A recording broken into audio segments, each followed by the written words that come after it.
Yeah, welcome on the stage. And Chen is joining us from New York, right? No, I'm actually in San Diego. I recently just moved here. Oh, I didn't realize. Wow, it must be really early. So, we just had somebody staying up late and now you're very early. So, thank you so much. Yeah, I'm normally early wake up, so it's fine.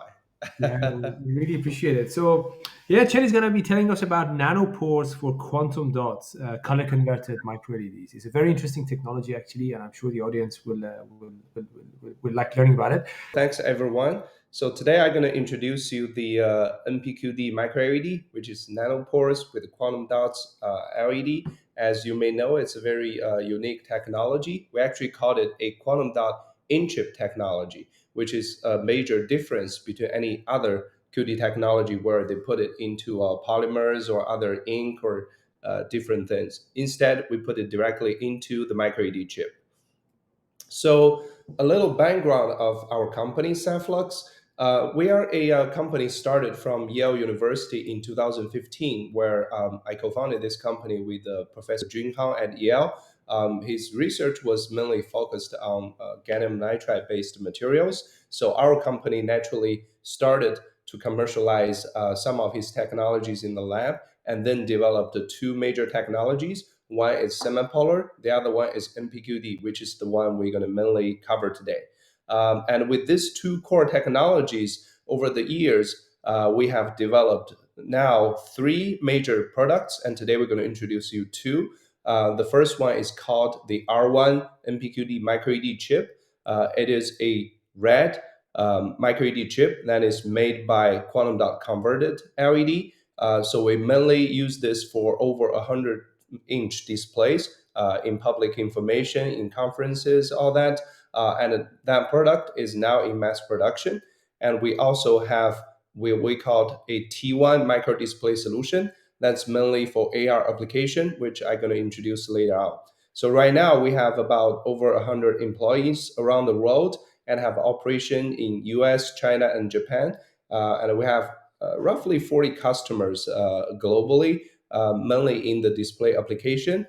And since 2017, we've been working on our own fabrication line. We now have more than 2,000 square meter clean room, which is a dedicated fabrication line for the R1 and T1 product. So I'll just give a little background on why we think QD micro LED is the future.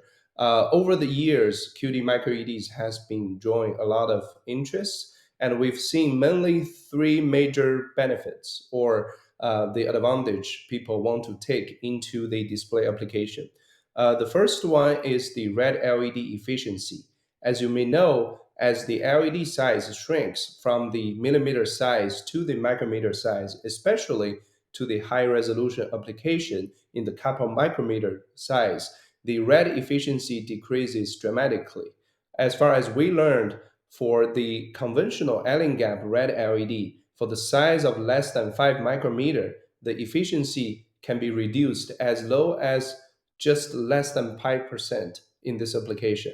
But in the meantime, if we use quantum dot to convert from blue, since blue is made by gallium nitride and the efficiency is relatively stable, we can easily obtain 5 to 10 times higher efficiency at the lower or the smaller size.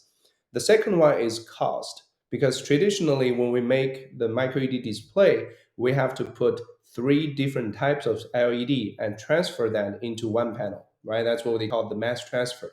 And that is still under development. And certainly people would like to have three in one, basically all the color into one wafer so they can directly just assemble that into a back panel or just do three color in one transfer. So that will come to a lot of cost saving. And another factor of this is the red LED itself, as the size goes smaller, has a lot of yield issue. And the material itself is a little more expensive as well. So that became one important cost factor for the micro LED display as well. The third one is what we call the RGB integration. I've already mentioned a little bit in the cost part. Another important part is as the PPI goes very high, especially for the AR, VR applications, where you really need very small micro LEDs to be assembled directly to the CMOS, how to convert or how to make the RGB